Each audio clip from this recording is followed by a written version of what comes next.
Hello and welcome back to another mini blog. তো অনেক দিন বাদে আবার একটা মিনি ব্লগ শেয়ার করছি। তো যেদিনের ব্লগ এটা শেয়ার করছি সেদিনকে এখানে দেখাই যাচ্ছে যে আমরা সবাই মিলে আর কি ঘর থেকে বেরিয়ে পড়েছি।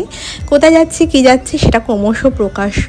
তো যাচ্ছে যে সামার ভ্যাকেশন যেহেতু আজকে থেকে পড়ে গেছে, তো আজকের আমরা বেরিয়ে পড়েছি প্রত্যেককে, মানে চারজনে মিলে আর কি বেরিয়ে পড়েছি। তো সকাল থেকে প্রচুর তাড়াহুড়ো আর তোড়জোড় ছিল, যেহেতু যে কোনো জায়গায় বেরোতে গেলে একটা প্রিপারেশন তো দরকার। আর আমার মধ্যে একটা ভীষণ টেনশন কাজ করে যতক্ষণ না আর কি সেই জায়গায় গিয়ে আর কি পৌঁছতে পারছি। তো যাই হোক, যথারীতি সমস্ত কাজকর্ম করে ঠরে নিয়ে যে দিনের ব্লগটা শেয়ার করছি সেদিনকে ছিল হচ্ছে বৃহস্পতিবার ছিল। তো যথারীতি সবার বাচ্চাদের স্কুলও ছিল আর হাজব্যান্ডের অফিসও ছিল।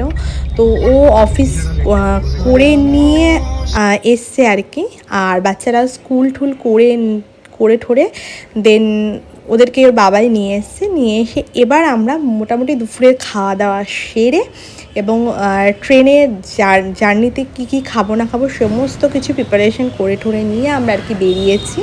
তো যাওয়ার আগের মানে প্রস্তুতি পর্ব আমি কিছুই দেখাতে পারলাম না এই কারণ ভীষণ আর কি টেনশনে রয়েছে। আর এখানে এখন যাচ্ছে হাইওয়ের ওপর দিয়ে গাড়ি যাচ্ছে, তো এটাই আমি দেখাচ্ছি। মানে আমাদের মধ্যে কথাবার্তা এটাই হচ্ছিলো যে একদম ফুল 100-এর মানে স্পিডে আর কি গাড়ি যাচ্ছে। তো যাই হোক, যথারীতি গান শুনতে আর গল্প করতে আমরা এখন দিল্লি স্টেশনের উদ্দেশ্যে রওনা হচ্ছি। আর গিয়ে আরও শেয়ার করছি কোথায় যাচ্ছি কি না যাচ্ছি, সমস্ত ছোটো মিনি ব্লগের মাধ্যমে আমি শেয়ার করব। তো সঙ্গে থাকুন আর দেখতে থাকুন।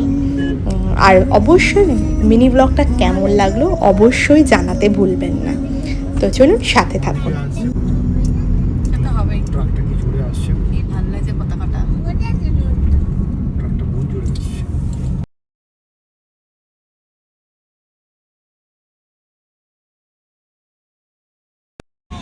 আমি সবসময় দাঁড়াই তোমার সঙ্গে।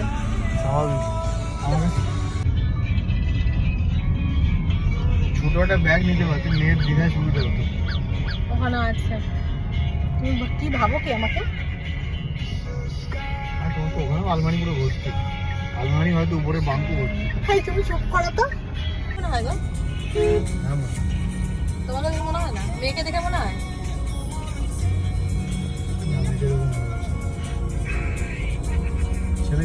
ছেলে তো বলে না। মরার পরে যদি জন্মাতে হয় ভারতেই যেন জন্মায় না,